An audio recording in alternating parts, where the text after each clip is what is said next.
Good day everyone, so we're going to tackle what spiral abyss anxiety is in today's video. For those of you that only want to watch the first 30 seconds, here are some of the talking points. But basically, spiral abyss anxiety boils down to one thing. People are anxious about not getting the total rewards. It's got nothing to do with floor 12 being a DPS check or you not being able to clear the most difficult content in air quotes. That's not really what's at play here.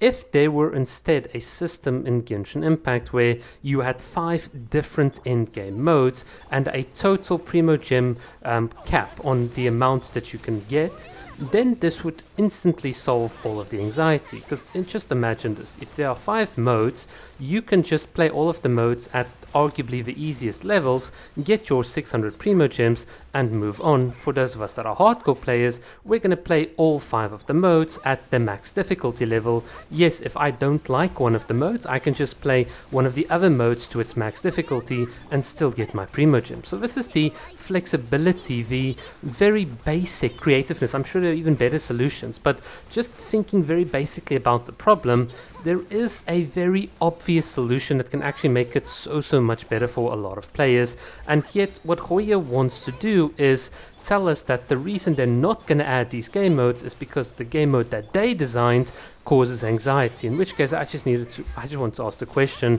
why not just design a better game mode? It's really very lazy. But let's rephrase all of this from the perspective of a casual player. So let's assume we are a casual player that really likes Yoimiya, and we've decided we're going to be brave, we're going to try and see if we can do floor 12 of the Spiral Abyss.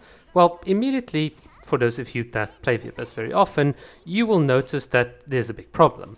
We're trying to run obviously a single target character in an AoE environment here, so this team is not going to perform as well as you'd obviously expect.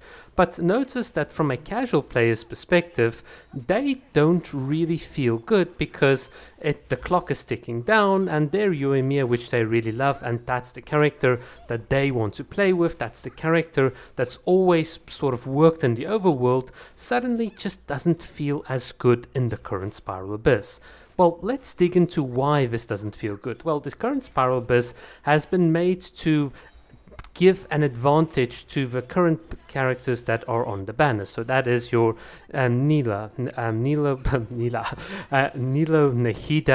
Baizu, etc. So that is what this Abyss is for. It's supposed to favor more those characters that have defensive utility or the AoE Bloom teams, and it doesn't really favor your character. So you've pulled on a character, you've invested into a character, you've gone through the overworld, done all the world passes, done all the investment, the entire point of actually playing the game, the culmination of what your entire journey is in Genshin Impact, has come to a complete dead stop because the only endgame mode, the only way that you can really sort of enjoy this character to its max potential, from a combat perspective that is kind of locked here in a Spiral Abyss that is not suitable. So once again, the anxiety that you might have because you don't have enough time on the clock to clear the second half is not because of the Spiral Abyss, it's because there is a lack of available modes that can suit your play style. And the irony of all of this is that precisely because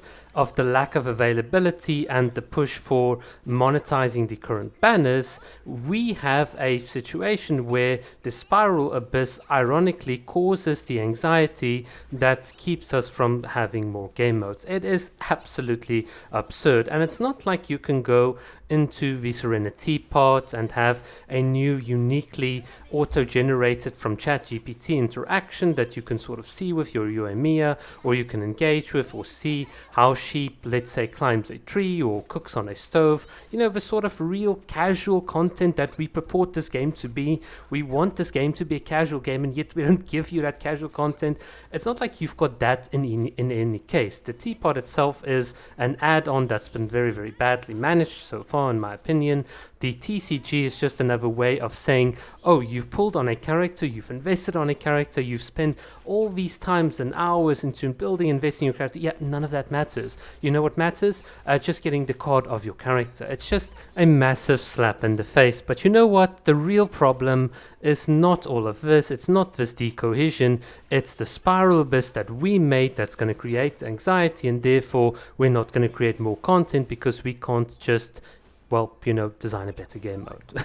Really, this is the Genshin Impact anxiety for you folks. If you really are struggling, if you really can't clear the spiral abyss content, let Hoyo know that we want more variety of endgame modes. But if you want practical advice, just watch my channel and learn how to play Nila Bloom teams, because then this entire spiral abyss is in fact just a big joke. Alright, thanks for watching.